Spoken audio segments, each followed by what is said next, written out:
Hi friends, మనము ఒక మనిషిని మంచివాడు లేదా చెడ్డవాడు అని మనం ఊరికే నిర్ణయం చేస్తూ ఉంటాం.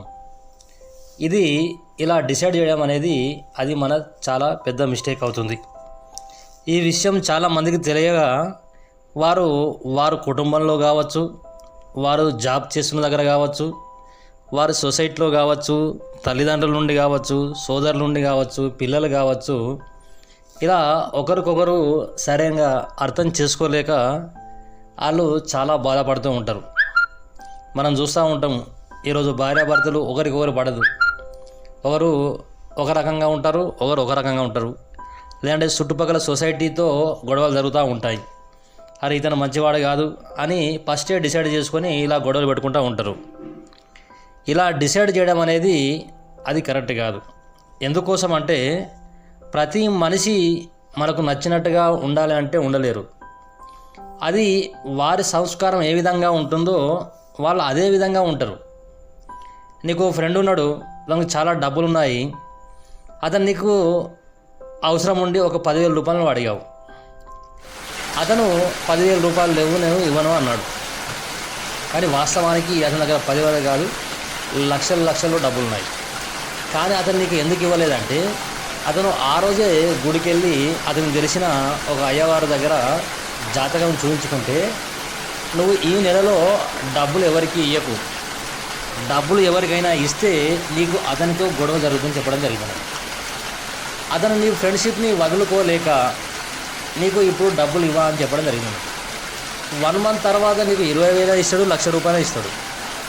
అంటే ఇప్పుడు నువ్వేమనుకుని ప్రజెంట్ పరిస్థితిలో నీకు డబ్బులు లేదు కాబట్టి నువ్వు చెడ్డవాడు అనుకుంటావు. అతనికి మంచి ఉద్దేశమే ఉంది, నీకు మంచి ఉద్దేశమే ఉంది, కానీ అతని ఆలోచనలు వేరే ఉన్నాయి, నీ ఆలోచనలు వేరే ఉన్నాయి. కాబట్టి ఇలా మనం ఎప్పుడు కూడా ఒక మనిషిని చెడ్డవాడు మంచివాడు అని నిర్ణయం తీసుకోకూడదు. ఈ రోజుల్లో మనం చాలామందిని చూస్తూనే ఉంటాం, వాళ్ళ ఫ్యామిలీతో కంటే వాళ్ళు పెంపుడు కుక్కల్ని ఎక్కువ ప్రేమిస్తూ ఉంటారు. ఎందుకు అంటే ఆ కుక్కలు వీళ్ళకి చెప్పిన విధంగా చేస్తూ ఉంటాయి, అది వ్యతిరేకంగా ఉండదు.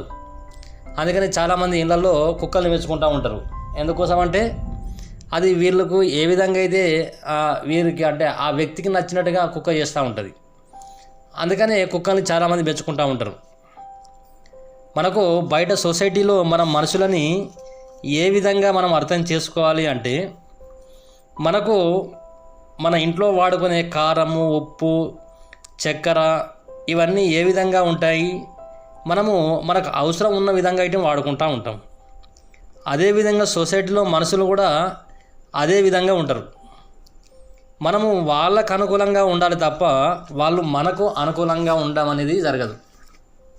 ఎగ్జాంపుల్, ఒక ఫ్రెండ్ ఉన్నాడు, అతనికి చాలా కోపం ఎక్కువ ఉంటుంది.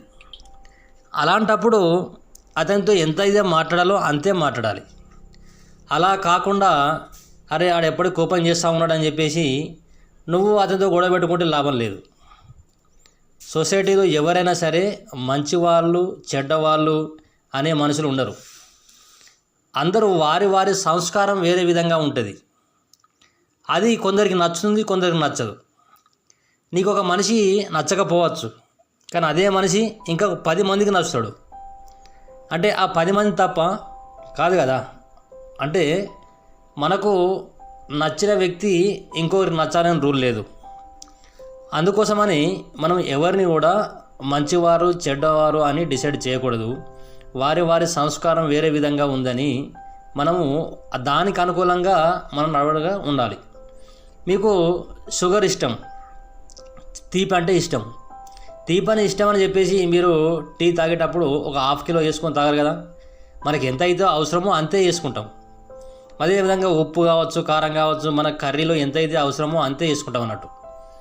అదేవిధంగా మనకు బయట ఉండే సొసైటీలో కూడా మనము మనుషులు వాళ్ళు ఏ విధంగా ఉన్నారు, వాళ్ళ వ్యక్తిత్వం ఏ విధంగా ఉంది, వాళ్ళకు అనుకూలంగా మనం ఉండాలి తప్ప మనకు అనుకూలంగా వారు ఉండాలి అనుకొని మనం వారితో గొడవ పెట్టడం, బాధపడడం ఇలాంటివి చేయకూడదు అన్నట్టు.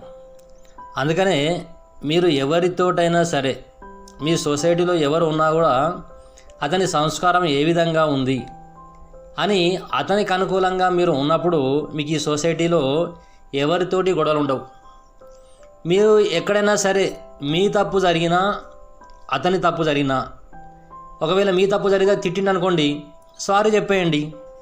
లేదు అనుకోకుండా అతని తప్పే జరిగింది అయినా కూడా మీరే ముందు సారీ చెప్పేయండి. ఆడ గొడవ ఉండదు. కొంతమంది గొడవ పడుతూ ఉంటారు ప్రతిదానికి. అంటే అతనికి గొడవ పడే సంస్కారం ఉంది కాబట్టి అతను అలాగే గొడవ పడుతూ ఉంటాడు. అతను గొడవ పడతా అని చెప్పేసి నువ్వు గొడవ పడితే అక్కడ మీ ఇద్దరిలో గ్యాప్ అయిపోతుంది. మనం ప్రతి వ్యక్తితో గొడవ పడుతూ ఉంటాం. చాలామంది కుటుంబంలో కూడా భార్యాభర్తలు ఇదే విధంగా గొడవ పడుతూ ఉంటారు. భార్య ఒకటంటుంది, భర్త ఒకటంటుంది.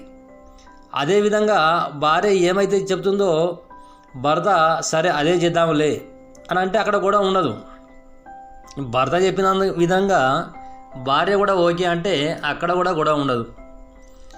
ఇద్దరు వేరు వేరు మాట్లాడుకోవడం వల్ల ఇలా గొడవలు జరుగుతూ ఉంటాయి. కాబట్టి మనం కారం, ఉప్పు, తీపి ఏ విధంగా మనకు అనుకూలంగా వాడుకుంటున్నామో అదేవిధంగా బయట ఉన్న సొసైటీలో కూడా మన ఫ్యామిలీలో కావచ్చు, తల్లిదండ్రుల్లో కావచ్చు,